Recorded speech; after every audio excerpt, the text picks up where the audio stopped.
I will show you the science of actually how the cells work, and you will have more knowledge than most doctors in the world today because they still believe in the genes.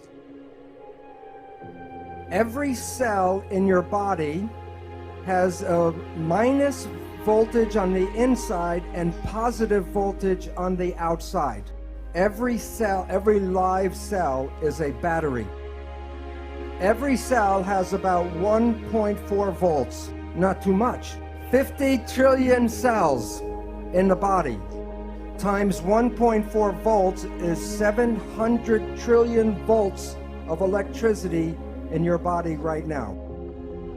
And with training and meditation, you can focus this energy called chi, and you can use that energy for healing. With that much voltage, people can self-combust. Every function in your body is already present in every cell. So where you have an organ in your body, the cell has an organelle, which means miniature organ. So the textbooks talk about the nucleus is equal to the brain. The nucleus is not the brain, the nucleus is the gonad. The nucleus does not control the cell. The nucleus is reproduction of the parts. So if you are dead and you still have your protein body, what's missing? The signal. So when a signal binds to a protein, what happens to the protein? It moves. It makes behavior. If you are healthy, your behavior is good. But if you have a dis-ease, the behavior is not right. What can cause disease? There's only two things. Either the protein is bad or the signal is bad. People with bad proteins got them from birth defects, because if you were born with defective genes and the genes make the protein, then the protein is defective.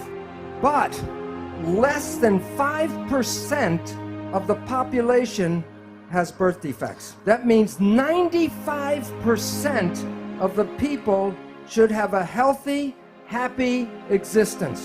But if you were one of the healthy people and now you are sick, what would cause the problem? There are only 3 ways to mess up the signal. 1, trauma. So if I fall off the stage and wrench my back, the signal is interfered with. Number 2, toxins. If the chemistry is not good inside the body, the signal cannot be passed through bad chemicals. Both of these interfere with the propagation of the signal. But the third one is thought, the mind. There's nothing wrong with the body. It's just sending the wrong signal at the wrong time. So if you change your thought and your mind, you can change the biology. And the mind is the primary cause of illness on our planet today.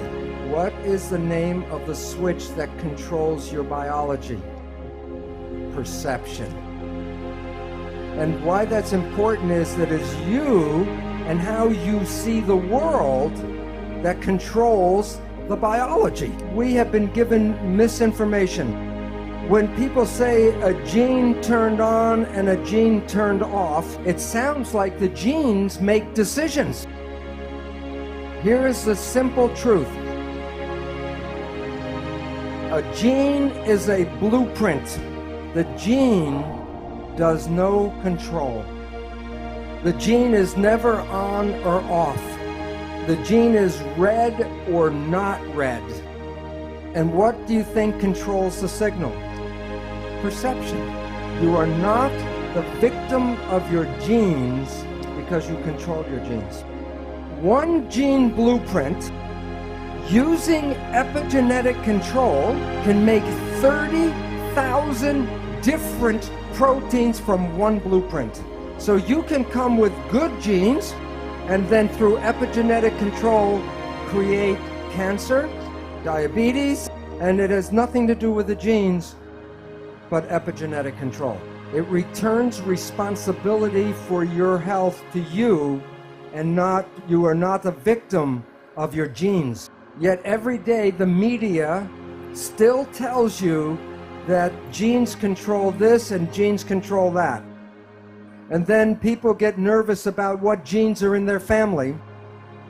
And as Greg Braden said before, if you look for the disease, you can create the disease through epigenetics. Right now, it appears that about 95% of cancer is not because of mutant genes, but because of epigenetic control. And it can be passed from parent to child like genes. But the difference is you can change your epigenetics at any time. If you change your perception, you change the reading of your genes.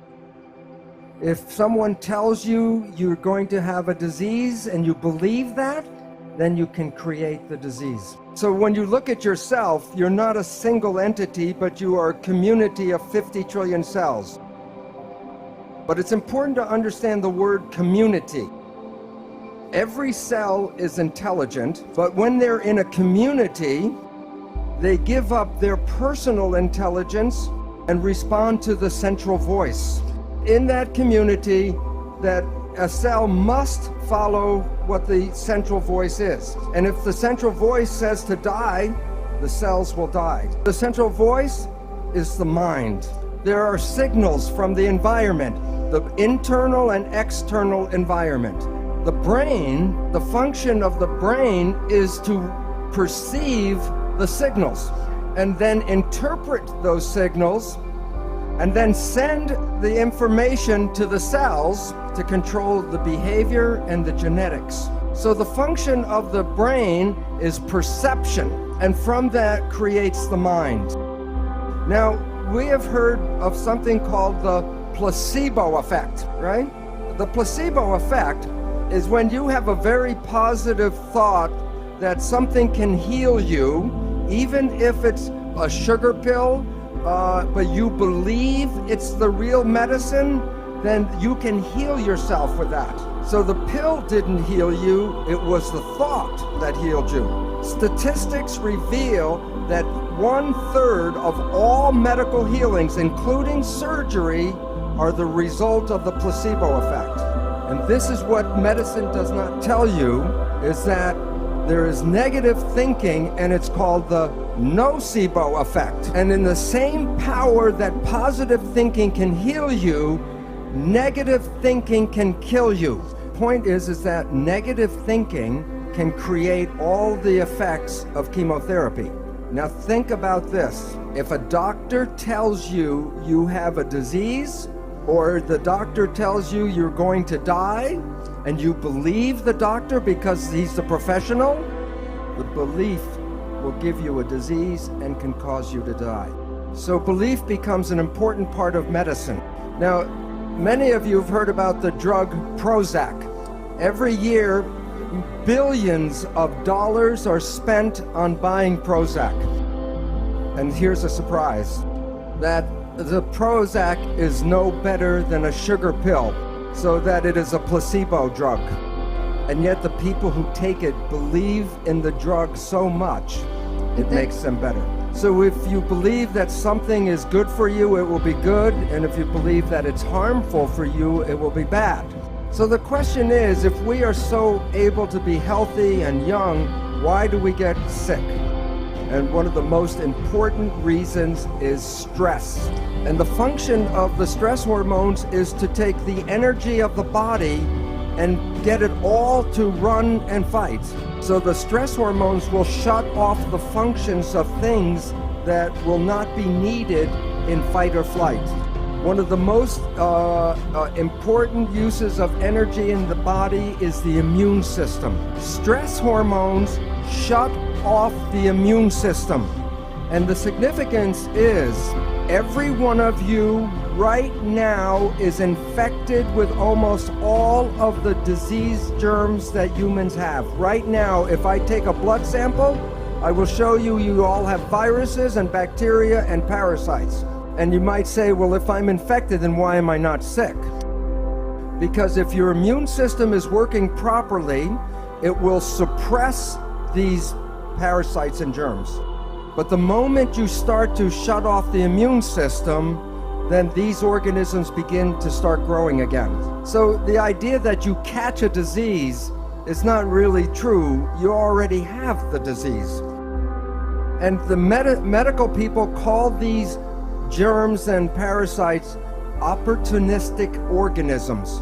So if you are under stress and you shut off the immune system, then you give these organisms the opportunity to then make the disease. And yet when we get some of these diseases, we go to the medical doctor and they give us drugs to kill the germs and the bacteria. Well, this is very helpful if the disease is going very quickly. That was not the problem in the first place. The problem was stress that shut off the immune system. So to get healing is, okay, treat the disease, but also treat the stress.